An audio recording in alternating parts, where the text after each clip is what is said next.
এটা হচ্ছে এই প্রজেক্টের মাধ্যমে আমরা দেখাতে যাচ্ছি কীভাবে আমরা শক্তি কাজে লাগিয়ে বিদ্যুৎ উৎপন্ন করতে পারি। এইটার জন্য মূলত একটা খরচ নদী প্রয়োজন। যেখানে স্রোত বেশি থাকে সেখানে আমরা একটা বড় দক্ষ টারবাইন ফিট করবো এবং তাতে একটা মোটর ফিট করবো।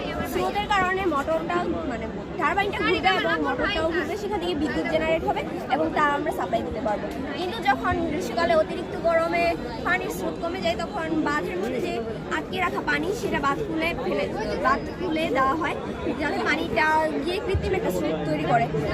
যখন বাঁধের পানি আছড়ে পড়ে টারবাইনের উপর তখন ঘর্ষণের ফলে মুক্ত ইলেকট্রন তৈরি হয় এবং তা থেকে বিদ্যুৎ উৎপন্ন করা যায়। কিন্তু সব জায়গায় বাঁধ নির্মাণ করা যায় না, সেজন্য এই প্রজেক্টের বিশেষত্ব হচ্ছে বাঁধের বিকল্প হিসাবে আমরা এটা ব্যবহার করতে পারবো।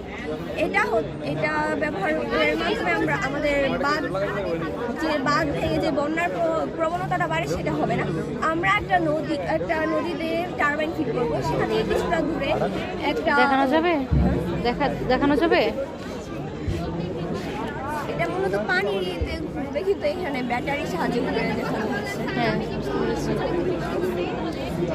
এই মডেল এখানে হচ্ছে আমরা টারবাইন থেকে 15 থেকে 50 মিটার উচ্চতায় একটা হিউজ ট্যাঙ্ক বানাবো, যেখানে আমরা অতিরিক্ত বৃষ্টি হলে বৃষ্টির পানি জমা করে রাখবো, বিভিন্ন ট্যাঙ্কারে পানি জমা করে রাখবো। যখন নদীর স্রোত কমে যাবে তখন এই ট্যাঙ্কের থেকে পাইপের সাহায্যে আমরা টারবাইনে পানি চালনা করবো যাতে টারবাইন ঘুরবে।